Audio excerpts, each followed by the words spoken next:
Thermaltake Sync Controller.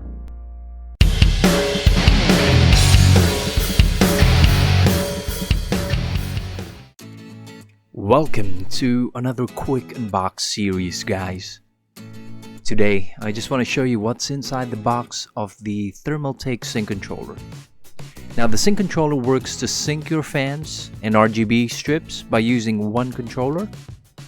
It's designed to synchronize your Asus Aura Sync and RGB Fusion from Gigabyte. Currently I'm using this on my latest setup. I currently have 8 fans and 1 RGB strip connected onto my controller. In the box contains 3 PWM cables, and the controller has 9 slots for fans and RGB strip.